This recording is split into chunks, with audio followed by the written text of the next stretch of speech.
Welcome to Talkin Baseball. We have a new proposal. We have good faith in negotiations, and we've got a country of flame. Let's do it.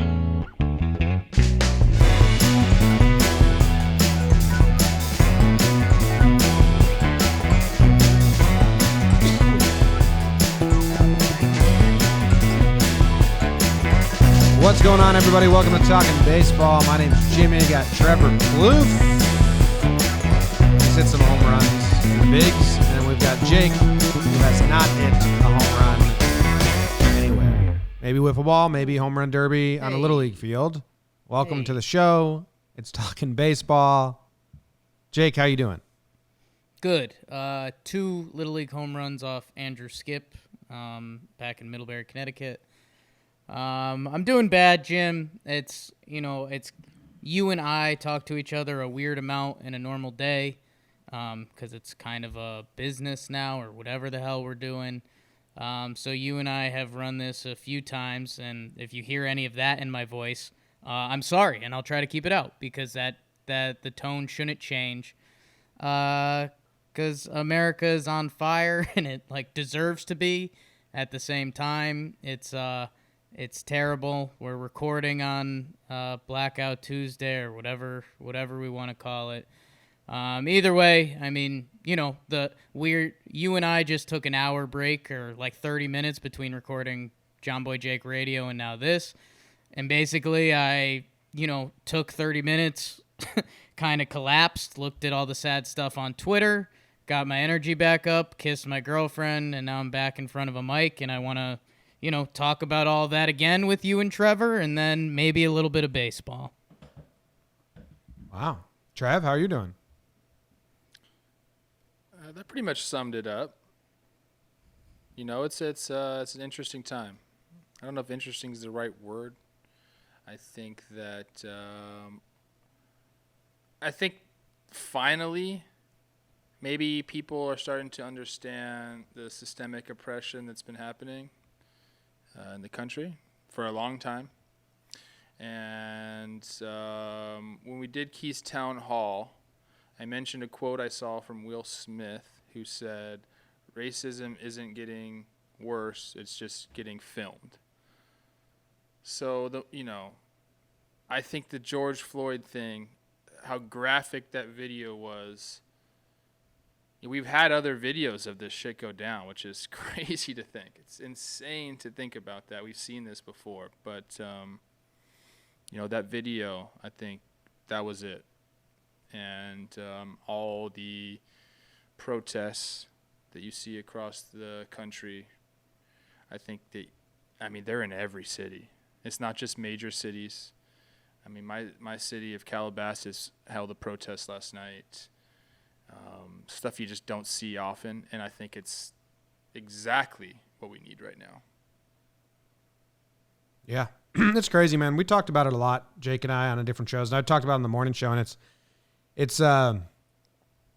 people that grew up like me and myself. I think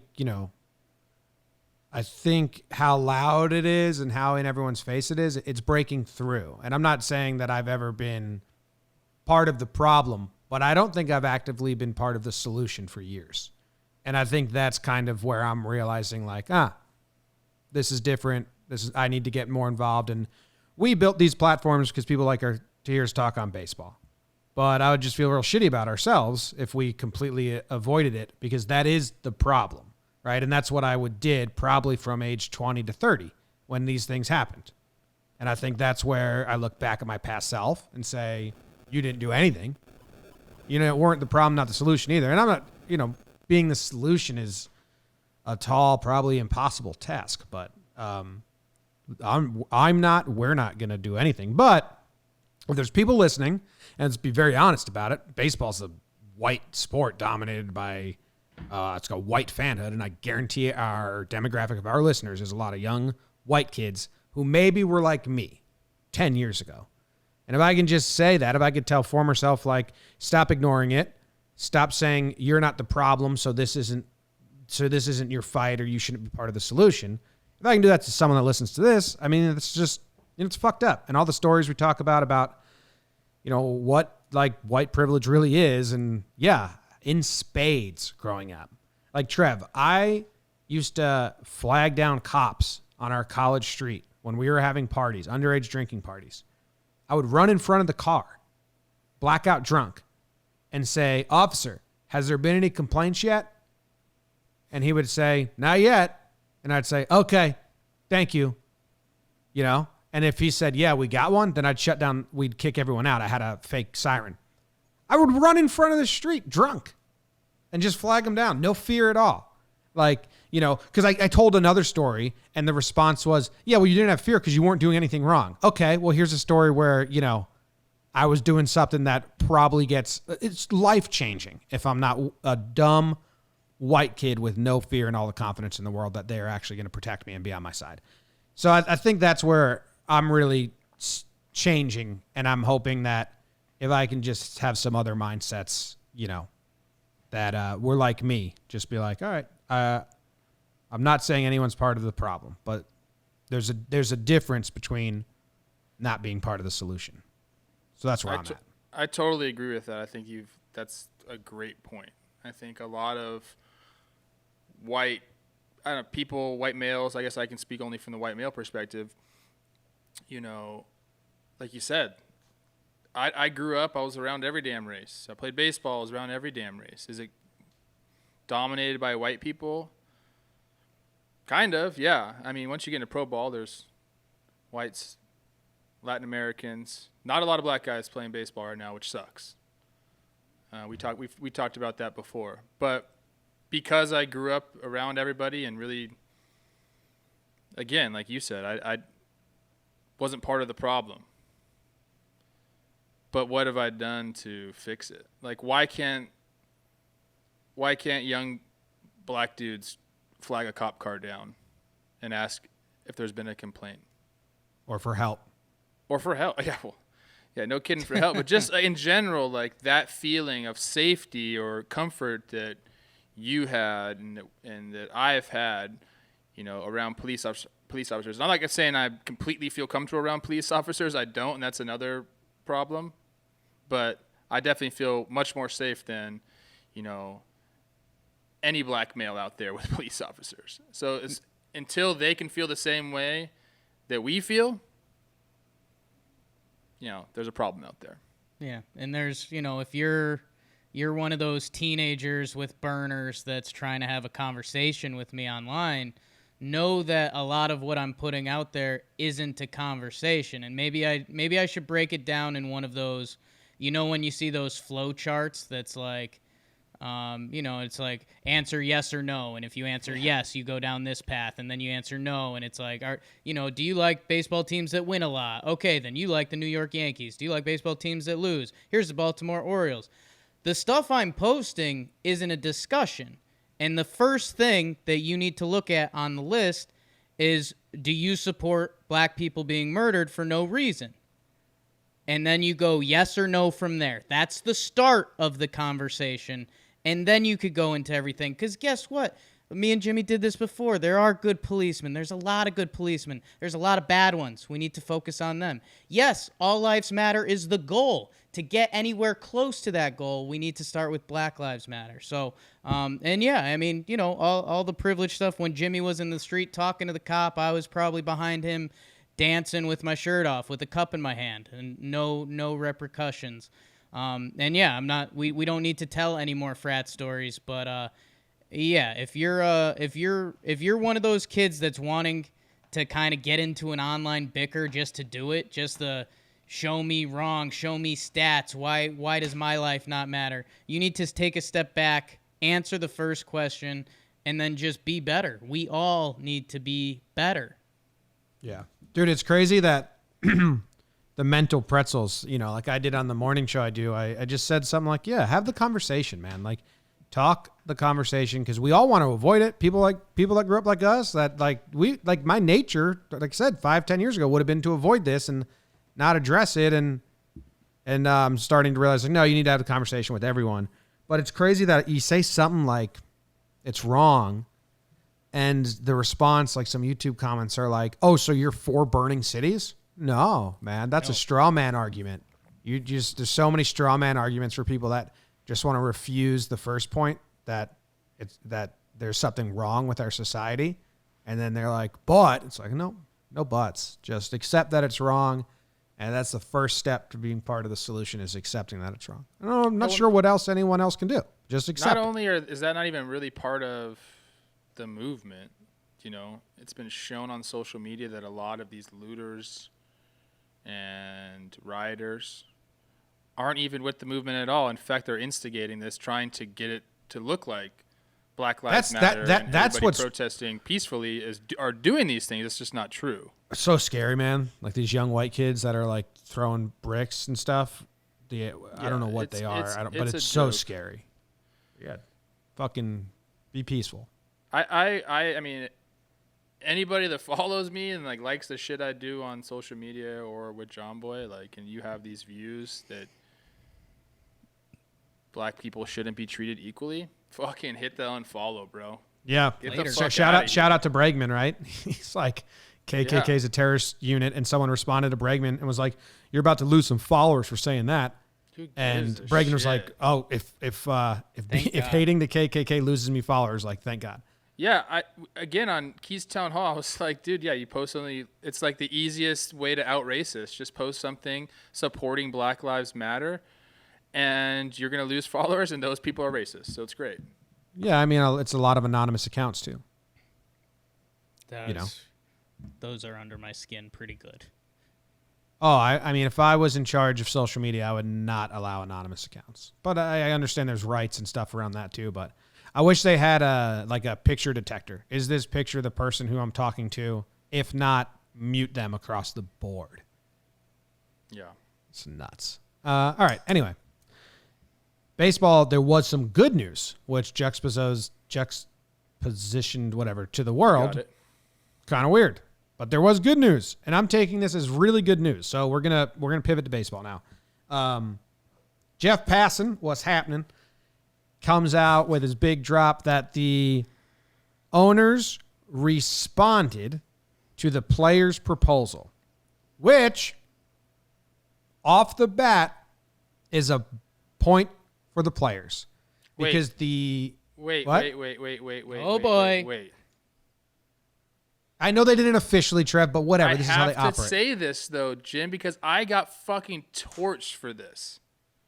The Big J journalist came at me, said, "There's no proposal. That's not true. I could debunk that in 5 fucking minutes." Jeff Passan goes on, makes everyone tune into SportsCenter, and does the exact same shit. Except I didn't get mine leaked to me from Rob Manfred or MLB. I was talking to people, and they just told me this stuff. And now Jeff goes on and does exactly what MLB wants him to do, and everyone's praising it and not saying shit to him. I'm sorry. I think that's hypocritical. There's no proposal. That is a really good point. I got shit on that. Trev, you got a lot of shit from fucking Keith Law. Everybody. Passan even said you went about it wrong, and now they're all doing it. This hasn't been officially proposed, right? It pissed me off yesterday, and then I'm like, who cares? It's not that big of a deal. But now that we're talking about it out loud, it's like, dude, fuck that. That's funny. I didn't even put that together. Okay, so yeah, Sorry. Everyone, have Trev's back, Good. Commissioner of all baseball. I've pushed these guys. They have been working harder. Yeah. Since JOMBOY Media has come It's on true. the scene, taking scoops away, these guys have been working harder, and you're welcome. Pushing Good you, job. mother. That is very hypocritical, Trev. Like, not even joking. Like, it is really hypocritical that they gave you so much shit and then did the same thing. So it hasn't been proposed yet. But as soon as it is, if it's true, it's a win for the players because we're finally negotiating in good faith. And the players union disregarded, the 50-50 revenue split was never officially proposed. They leaked it to the media, got so much backlash. It made the players look bad in some people's eyes. MLB said, okay, fine, we won't even propose that anymore. Then they proposed the sliding pay scale, and that was a legit proposal. And the union responded to the sliding pay scale and said, nope, we're not even going to acknowledge that exists. Here's a non-starter. Here's a proposal that we made. And their proposal was 114 games, I believe, full prorated salaries, expanded playoffs. They'll give them all-star game and all that stuff. And the owners and MLB responded with a counterproposal, Trev. Like we are actually negotiating now. We're passing back and forth the same proposal kind of, and not just saying non-starter, here's ours, non-starter, here's ours. So that excites me. The math also, it's like the players are asking for 114. Now the league says we only want 60, which Trev was also early to, letting us know that that's probably what they're doing. The very middle point is 82 games. I think we're on a great path. There's still a lot to figure out, I guess. But I'm excited about the announcement and the path we're on. Trev, what's your thoughts on this? I agree with you that there's been some positivity when it comes to talks and negotiations. But I also think this non-proposal, this 40 to 50 games that is being reported, is no different than the sliding pay scale they offered before. I mean, if you really break it down, they wanted to average everyone making about 30% of their salaries, and that's exactly what's going to happen here. So the numbers haven't changed too much. I do have a tidbit. Oh, you want to play the song? Yeah. I'm ready for the song.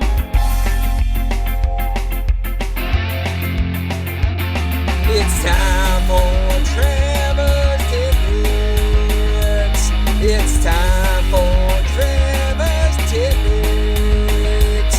He's not gonna share his bits. He's probably taking the shits. It's time for Trevor's tidbits.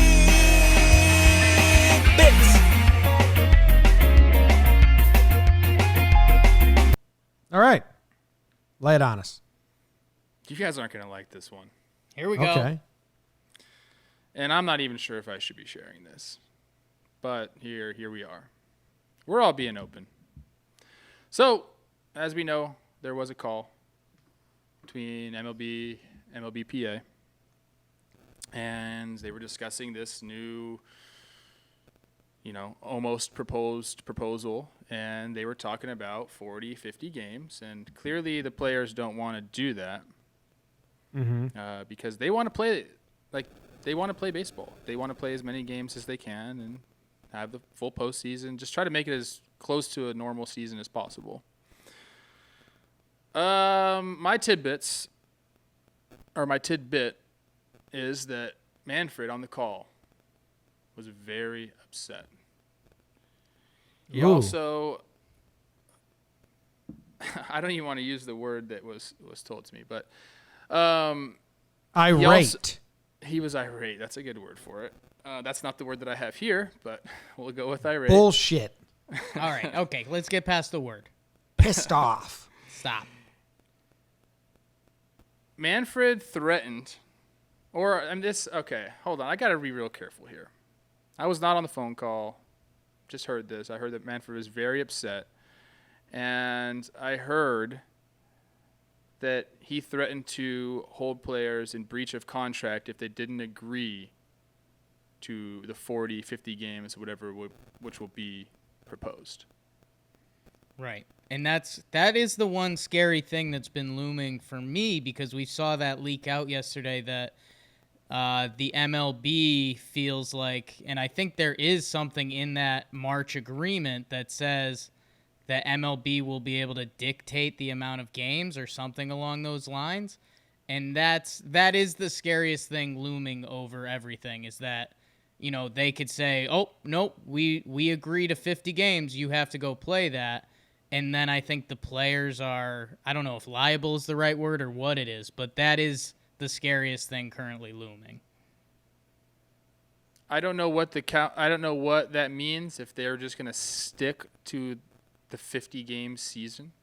I don't buy it. I buy that Manfred said that.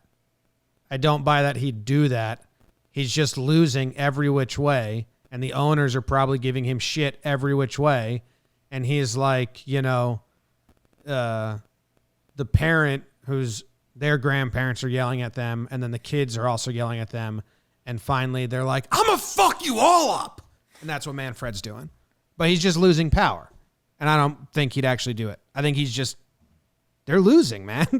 They're losing the PR battle. The owners and MLB are losing everything. So it probably just, who knows? That would be so bad that to even, like, so bad, the season would be canceled. The CBA would probably strike next year. And then we'd probably have no baseball for 2.5 years. If the owners were to happens, I'm going to hang my microphone up and go. It would be catastrophic. It would be so bad. The owners can't allow Manfred to do that. He's probably like off leash a tiny bit because he's like, you guys got no idea what these guys are going to do to me. And just trying to get any control of the players. I got Manfred as a scared guy right now. Just the final part of the dance, Trevor and James and, hey, Big Baby David, we see you down there. But because think about the other thing that happened this weekend and then got washed over immediately because nobody gave a shit. But it was the owners saying, hey, there's owners out there that don't mind if we miss this season. Nobody gives a shit. That was a last-ditch effort to try to get some of the players on their back heels. Trevor, I laid out 3 options. I am the troll next to the bridge who laid out the 3 options last week. You did. It was 3, we're getting canceled, this ain't happening. It was 1, we are in a nasty negotiation, and they are going to go back and forth. Or B, it was the owners are fine with what was laid out in that original March contract, but they are wired to basically negotiate for sport, and that's exactly where we're going to land. Know what the owners might get from this? They might get a postseason home run derby and all-star game, which I've been pushing for anyways. Owners, you're welcome. We might get some more guys mic'd up. Oh, well, shit, that'd be great for the game. And you know what the owners might get? Maybe they get a couple more games saved. Maybe they get it cut down to 75. Don't give a shit. That's all the owners have been doing from the start.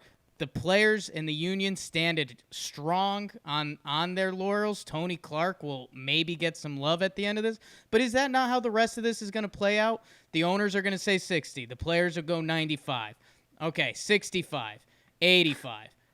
And that's where we're going to get. I just, me and Jim, we decided we're going into the blind realm of confidence that this has to happen. I think, everything going on in the world is not good, but it's completely overshadowed baseball, which is fantastic.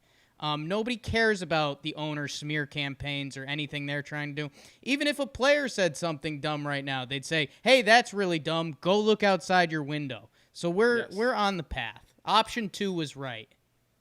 I tried to find a ding, ding, ding bell for you, Jake. So, we could be like, it was option 2, right? I'm fucking hot, man. Everyone's talking about woke Jake and stuff. Just because I'm not being a human idiot on scene. Something people don't know about me is I have a strangely okay logic. And that's why all the stuff that's happening out in the world, I sound smart for once because I have good logic. I know you can't just kill people for their skin color. That's not being woke. That's being logical. The ding sound effect didn't work. It was supposed to be a ding, ding, ding, like the truth. He's saying the truth. But instead it was just kind of like you're not monitoring the front desk right now. Can you come? Yeah. But yeah, Jake. And that's fine. I'll take that. I have never rang a bell before. I would like to. At a front desk of a hotel. Oh, okay. Like you never asked for help? Do they have those anymore? I think I think so. If you're at a places that are like, someone's not working the desk later at night Where and you are need to talk they? to someone. you always feel rude doing it, but the people want you to do it because they want to help you. They're just Where don't know are if they you're that they're around. not at the front desk? Like They're in the back office texting. Sometimes at the local CVS, there's at night there's only like 2 workers and they're stocking shelves or something. So you just give a little ding ding and then they're like, oh, okay, I'll come get you. I bet the hotel you stayed at in Montana had a bell. They were always there, man. Well, they're good workers. I got a few points. Let's get back on the Thank road you. here. Got a few points. So with yeah, the I'm cool owners. now, which is huge. They've really. I think you talked about the options. I think one other scenario might come about. they might have backed themselves into a corner so much here that they're going to dig in and try to fight their way out of it, which is a little scary. I got them caving, man. I got, Dude, remember how we speak of these people in times of when times are better? Savage, ruthless businessmen who most of the time just have other savage, ruthless businessmen doing the job for them. Like we always talk, like individually, these people are probably fine, but they have hordes of people around them trying to make sure their financials stay hot. Here's the thing. I'm optimistic right now. If Jakey is Jakey Logic, I'll be Jimmy Intuition. Ooh, okay. So the owners tried the sliding pay scale, and I bet that was run by a group of owners who are small but loud, saying, we can win this. We got this. And maybe they're losing money. And they tried the sliding pay scale, and they got ran out the gym. They got embarrassed. It was a bloodbath. Now they're doing all these minor league pay cuts. The Nationals cut everyone. The players pick up the tab. David Price picks up the tab. So now you got, bam, round 2. Owners just lost a back-to-back rounds in the PR battle. And we've documented they never lose the PR battle, Trev. The owners have the public wrapped around their fingers. So now we got 2, right? Now, with this proposal, the players are asking for 114 games. The owners are asking for 50. Who's serving the fan better there? Now, I understand they lose money with every regular season game, so they don't want to do 114. Allegedly, according to their books. But I think there's a handful of owners who are trying to strong-arm the group because they're going to lose money, and they were like, we can bust the union, we can divide their ranks, and I bet there's the ownership group is now swifting, where you have people that want baseball, don't want to lose money, want the value of their franchise to stay higher, and I think they are going to slide in and be like, you guys are embarrassing us. Let's just get this done. Move forward. And I think that's what's happening in the ownership group. When we look back at these negotiations, the turning point to get back to the March agreement, which is crazy that we had to go this huge roundabout way to get back there. The turning point will be, ironically, the way that they treated minor leaguers. And I think because of that, we were talking numbers before. I got the Nationals Forbes financials up right here. They bought the team in 2006, 14 years ago, for $450 million. That team is worth $1.9 billion right now. That means they've made $1.5 billion in the last 14 years. That's $100 million a year their franchise has gone up. $100 million a year their franchise has gone up in value. The Nationals won the World Series last year. $30 million of that was the player bonus. Okay, do players keep all that bonus? No, they don't fucking keep all that bonus. You know what they do? You sit around and you say, who's important to our baseball team? Let's divvy up these shares. They gave out 60-something shares last year. There's only 25 on the roster, maybe 35 players, maybe 35 players helped out. And those guys aren't getting full shares, the guys that came up for half a year, a quarter of the year. You know who is getting full shares? The security guard, the traveling secretary, all sorts of other people who are not employees of the players. They're employees of the organization. The players are giving their portion of the playoff proceeds to these people. Who knows? I can't even find a number for how much money the Nationals made from the World Series last year. It's got to be a lot. Did they share any of it with their employees? Fuck no. You know what they did? They tried to cut off their minor league system, release players, say they're not going to pay them $400 a week. They're trying to save $1 million. They've made $100 million. Each year they've owned this franchise just on the franchise value alone, not even accounting for revenue.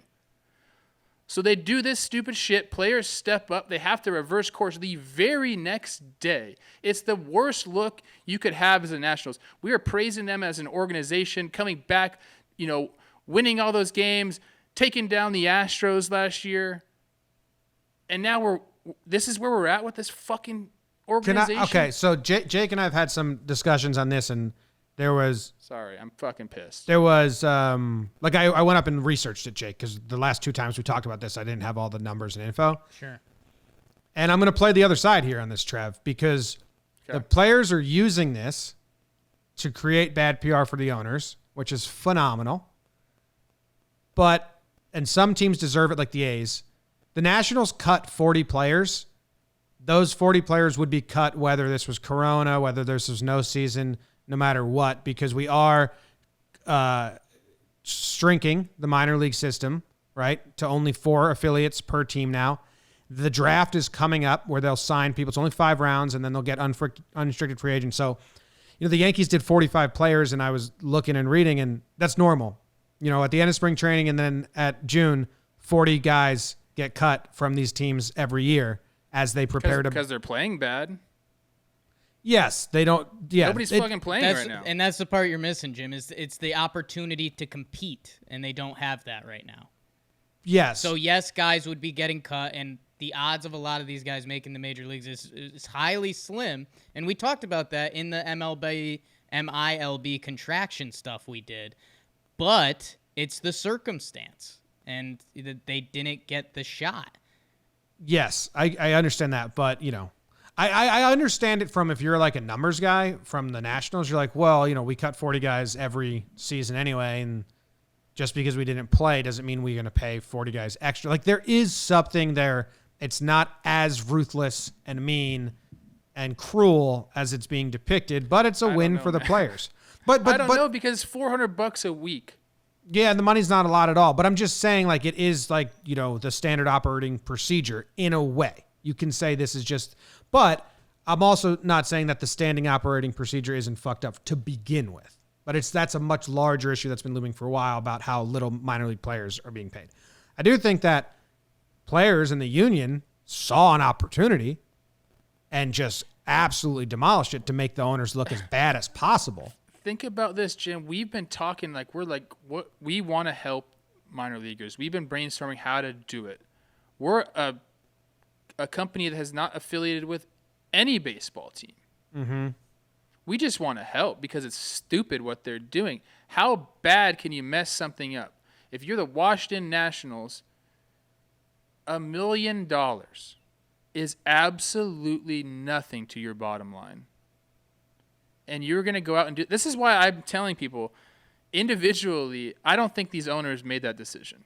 That's what I'm saying. It's just kind of the standard operating procedure that the front office did.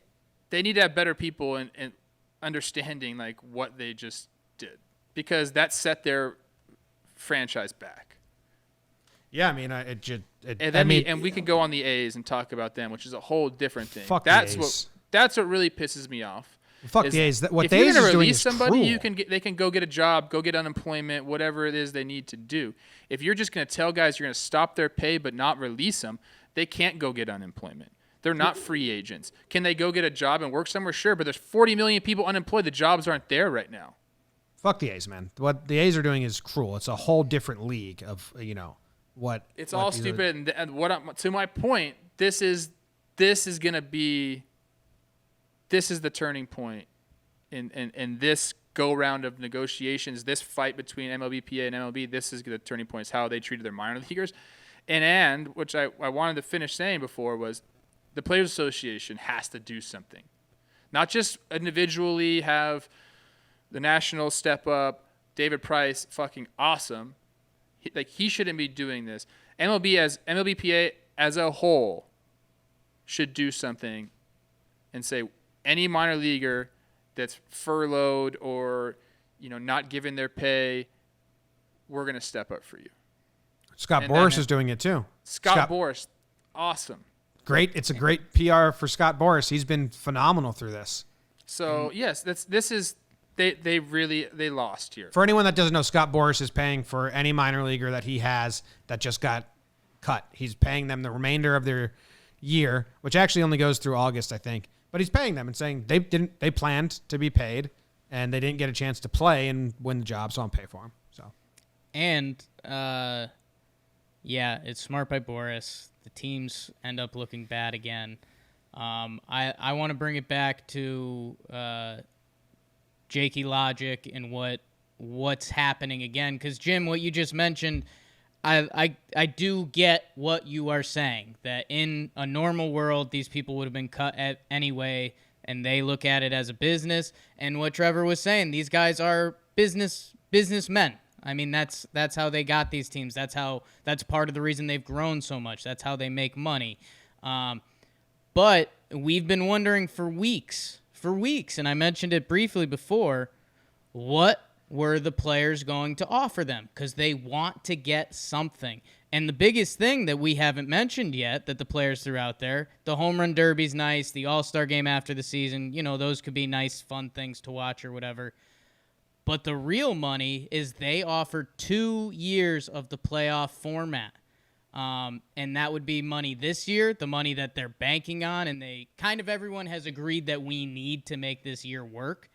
But next year, that could be crazy money. So we finally kind of found out what the players are going to offer that the owners can walk away with. So I think that is another big step that's kind of being overlooked.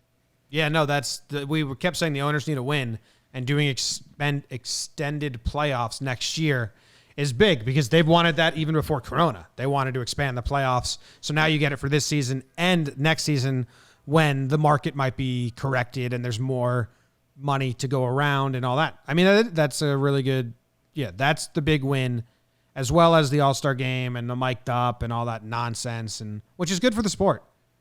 So I'm feeling confident that we're going to land around 80 games with the playoffs next year and everything else. I'm feeling good about it. I like it. I mean, I think we're going to play baseball. I honestly don't know about the games. I think they might continue to hold out, last desperation, claw at a victory. I think they might hold out, like Jake was saying earlier, screw 81 games, screw half a season. Let's try to get it down to 70. Dude, I saw people responding to this like 80's not even enough. And I'm like, well, guys, how are you? Like, guys, we're like very close to we're having 0. And I didn't want like 30. I've said that. And I know 50 is short. I don't think it's going to land at 50. But like, I saw people getting mad at 50. Like, guys, 80's the max we're going to get. Speaking of that, I have another tidbit. We don't have to play tidbit music. I do love that song, though. Thank you. What's his name? Bobak? Bubak. Bubak. What's up, playa? Don't play it. Don't play it. Don't you dare. Don't you dare play it. He said no. So, I was talking to a front office employee, and I was mentioning, hey, like, Texas, like, I think we're gonna get some fans in the stands, and someone that we all bounce business advice off. He's fully thinking that by the time the World Series comes around, we're gonna have, a lot of people in the stands. Well, maybe not full capacity, but I told Jake, if all this happens, like in 2 weeks from now, if there's not a tick up of Corona cases, then everything's going to go back to normal, because guess what? You got every single major city has people breathing on each other in these protests outside. So like, if we don't see a tick up from these, it's almost a great case study where, okay, I guess we're all right. And then you'll see when fall comes and all that, but. Yeah, they are. So the person I talked to, they said that they've already had internal discussions about how they would handle that. 5,000, they've done a scenario for that. 10,000, they've done a scenario for that. 15,000, they've done a scenario for that. So these teams are prepping for fans and how to handle them in the pandemic age. But I think it's a good sign that, like, barring unforeseen circumstances, I always have to say that now because people don't just let that be implied. If we're on this track, I think we're going to see fans. And, man, I just got to tell you, the playoffs, if there's fans in the stands for the playoffs, it's going to feel like legit. Yeah, it'd be Empty fun. stadium's not going to feel legit to me, man. It's gonna be weird. Hey, gonna be one weird. battle at a time, Trev. Yeah. You're right. Let's get, but I think if this, let's if get this regular comes to season fruition, games. Yeah, if this comes to fruition and we get fans in the stands by the time playoff starts, man, the owners will be happy. We can caress their back a little bit and say, "You guys okay now? You got some fans in the stands?" Did good. So, Definitely feels like that's what I option got. number 2 or whatever Jake's option was, where the owner said, "Yeah, we're fine with that, but let's see what we can do. Let's see if we can get anything better." And I'm telling you, I think there's in the ownership. I think the ranks got divided in the ownership group because the union stood so strong. Where now you have the owners who are like, "Why are we doing this? We all agreed that this was our fine as a fallback. Quit the bullshit." I think that's what's going on behind the scenes there. did you talk about? I'm sorry. Did you talk about Jack Flaherty and his coming on the show and how we think that was a pretty powerful moment for the Players Association? It was. Well, Jack spoke really well and said, he explained, which, I hadn't put the math on that. Hey, the older guys took the cut for us and gave us the service time, so we're going to protect them. And we got some feedback that, people on the other side of the wall listened to that episode and were like, "Oh, I get it now. They are, I understand a bit more. They are really, their mindset clicks a bit more now." So, I mean, yeah. Hey, Jack wanted to come on the show. We actually do have a show here that goes places. People listen in different rooms than you would expect, not just fans. So it's good of him. Jack was awesome. If you haven't listened to that, go listen to that. We wanted to sneak a little precursor into the Oscar Mercado interview because we recorded that before the weekend and a lot of stuff went down, but we didn't. So if you were wondering about that, there's that. And, I think my last semi-jakey prediction is I think for this week you'll see a couple things of Manfred saying that thing like, hey, we get to dictate the final number of games. You're going to hear that till about the end of the week. Then I think, June 7th, June 8th, because, hey, why not push it to the end just to see if the players crack? And then they'll say, all right, let's do it. Half a season. We'll figure out the fan stuff if they've come, like Trevor mentioned. But, yeah, it seems like it's going to happen. Boy, if they take an ugly twist from here, just what a giant, massive mistake in the baseball world and just in the world. It wouldn't surprise 2020. Yeah, don't be shocked. It would not surprise me. Do you want to hear like, okay, let's just jump off a baseball train real quick. Good. And get people some perspective on what the hell has happened this year. 2020. We had a World War III scare. We had the Australian fires. People forget about those. Obviously, Kobe and Gigi and all the others on the helicopter ride. R.I.P. The coronavirus pandemic. Yeah, that's a big one. Murder hornets. Nah, not lumping them in. NASA discovered a parallel universe where time works backwards. Yeah. Confirmed UFO sightings, many of them, which got swept under the rug very quickly, which probably shouldn't. Kim Jong-un sort of dies and then doesn't die at all. Obviously, George Floyd, Breonna Taylor, Ahmaud Arbery. We have all the riots, the looting, the protests. And then to top it off,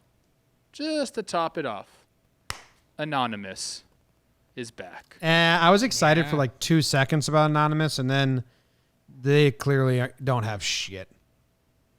I don't think that that's the case. The Anonymous that I know, the 2012, 2013 Anonymous, they don't do warnings.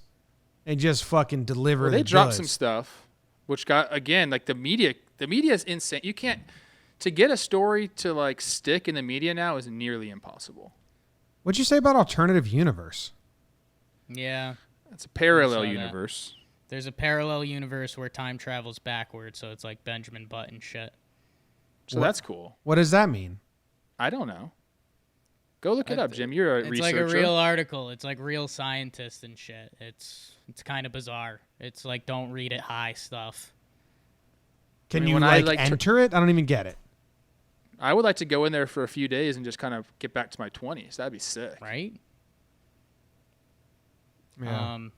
Yeah. But yeah, no, it's crazy. Trev, I know that, that timeline's obviously crazy. You could have done one, I think all of last week you could have done one that would blow people away just between, George Floyd, if you want to work baseball stuff in, fine. If not, also fine. SpaceX. And like you could point to stuff last week that would have been like, wow, Gramps, you lived a crazy life, and it's like, nah, that was last week, man. We That just was in the last week. 60s again? Race riots and going to the moon and space. And Yeah. Was there a baseball fight then? Were there murder hornets? Was there a pandemic? The murder hornets are pussies. I know. It's you lumping them in with everything else was disrespectful. I'm sorry. They just have a cool name. Really cool. Dad one day. Jake became a hat guy in 2020. That's huge. An on-air hat guy when I haven't showered, which Yeah. has been a lot lately. Yeah. I also feel like people are wearing hats a lot lately because the barber shops are closed. Like, Yeah. I Jake's gave last myself a haircut haircut, was it's bad, spring training. So I have to wear a hat. My last haircut was right after Sergio Romo. Andy Fades sliced you up, bro. We're both still tricking him, Mm-hmm. Different ways. Oh man, don't even bring up spring training. No, What no, was no, we that? can't. That doesn't even feel real. I watched some of the videos the other day, Trev. I told you. It's awesome. Some guy responded. I said, like, we're going to land at 82 games. Some guy's like, why not 81? What's gonna make me mad is when people are gonna be like, we're gonna start this season on July 2nd, and people are gonna be like, you weren't right about the dates you gave out. I don't care about being right. I don't care, dude. You I'm care. sharing- I want you to be right, too. And you've already been, Well, it's already been proven that your information was good. that's what I'm saying. I'm not giving false information for clicks. I'm not giving anything except what I hear, what I think people want to hear or deserve to hear. Okay? Like, I'm not making shit up. I never will. I'm not going to have some whack ass source. Like, all of my people that are telling me things are well connected in the game. So, if the dates end up being June 15th and July 2nd, whatever. I don't care. Keith Law's probably going to talk some crap to me.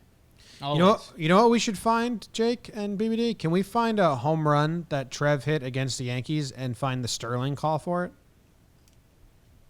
I saw a Trevor Plouffe highlight the other day, completely accidental on the internet. Trevor, do you remember this? And maybe it wasn't you, and it was just another handsome guy in an A's jersey. But A's highlight. Those are very slim. yeah, I mean you were looking good, but I thought it was that Trevor Plouffe power stance. What was it? It was at the stadium. I'm like covering my butt so quickly here because I'm pretty sure it was you, but I'm also not sure it was you. But you popped up towards the second base right field area. And the second baseman was running out. Let me see. I've got the right year. I do, I think. The second baseman, Starlin Castro, bobbled it, and it popped up into Aaron Judge's glove. Do you remember any of this? Was this you? I think I could remember. I think I remember something like that happening. I definitely popped a lot of balls up towards that area in my career. I think that sounds right. I remember that play. I think I was at that game. Here, Oakland at New York. Judge tips. CC was pitching. Yeah, it's Plouffe. Number 3? Oh, those are the Rays. No, Oakland. Oh yeah, I was number 3 with Oakland. I was 14 with the Rays. Sorry. Worn So that many jersey. teams, bro. I played for so long. We've both worn that jersey, Trevor. That's true. It's true. Dude, let me tell you, man. When I came to New York with the A's, I had a night. Yeah? Yeah? You want to an close early with that? morning, 5 in the morning, walking, getting Ray's pizza. Mm. And then I showed up to the park, and Here we go. You versus Okay. CC. Trevor's so confident right now versus Gosh, CC. I pulled that ball. Slider jams him. Starlin pops it up. Mitt pops up out of his glove. Aaron Judge snags it. Is that Memorial Day? They're wearing like camo unis. Yes. Might have been. Yeah, it had to be because I got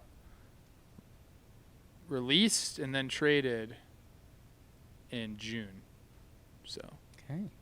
So you don't remember that play? That could have dunked in. I do. If Aaron Judge wasn't so damn good. He's a good player. Yeah. Oh, thank Where's you. that show in the war? Jeter probably drops that ball.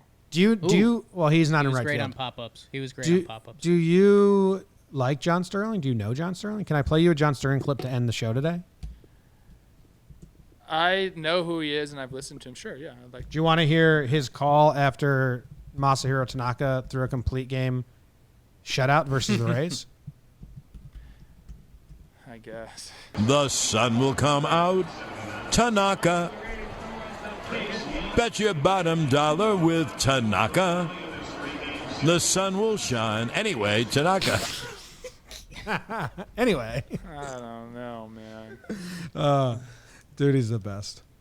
He loves Broadways and musicals, so he makes references to them the whole time, but like no one knows what he's referencing. Is he the one that goes like an A-bomb from A-Rod? Yeah, he has guy. calls. Yeah, if you were oh, that'd be fun. If you were a Yankee, what would your John Ooh. Sterling call be? I don't know. Everyone just uses my last name for stupid, He would silly go stuff. weird, man. Yeah, he'd probably go really weird. Because he doesn't like doing the obvious thing, so it wouldn't be like a Plouffe, there it goes, or anything like that. Puff, puff, Like Plouffe. if he used Plouffe, I think he would do like a full magician's trick before that. I got one. I think I know what he would do. Okay. He would say a fiddler on the Plouffe. That's a Not a bad Ooh, one. reference. That's pretty good. Not a bad one. That's a good call. Yeah. But he would like sing a song from it. Yeah, like isn't Urshela's At 5 I went to Hebrew school, at 9 I learned a trade. Tradition, Plouffe. no, that's not what it's too much going on. It was fun. I liked it. It's But fun. we need our Yankee fans to come up with Sterling calls. Like listen to Gio Urshela's. That ball is high. It is far. It is gone. Gio Urshela, the most happy fella. The most happy fella. He homers his first Yankee home run. A jolt to... It's unique. I like that. When they came over to the booth to ask him about it, like the TV crew, they were like, well, you know it's from Mary's and blah, blah, musical. And they were like, no, dude, no one knows that. Do you want to know what pisses players off more than anything in Yankee Stadium? Opposing Bugs in players. the dugout? That damn whistle after you strike out. Oh my goodness. You want to punch the PA system. Hey, man, PC Richards and Sons, why don't you boycott them? I mean, it's pretty funny because like anything that makes people upset after they strike out is kind of funny. But it's definitely gotten to me a few times. I'm like, fucking that damn whistle. Jim, I'm sure the internet was in the way a little bit, but on my end, you and I were in perfect whistle lockstep. It Were was we? like beautiful, man. We did that on Twitter a couple years ago where we had people whistle in the PC Richards. Is it PC Richards and Son? It's a sponsored so. whistle Yeah. after strikeouts. It's And either some that or Yankee WB fans were really Mason. good at it. What's that, BD? It's either that or WB Mason. I think it's PC Richards' son. I think that one's PC Richardson, but they used to have WB Mason sound. Are you good at it? Can you do the whistle, BBD? No, I can't whistle at all. Oh, okay. Tough. Oh my goodness. Bad Bro, mouth. like let's got step bad up teeth, into Trev. He was adulthood bad and with learn how born to teeth. whistle. He was born with bad teeth. Born with bad teeth. Born. All right, we're out of here. Thank you guys for hanging out and chatting with us. We'll be back later.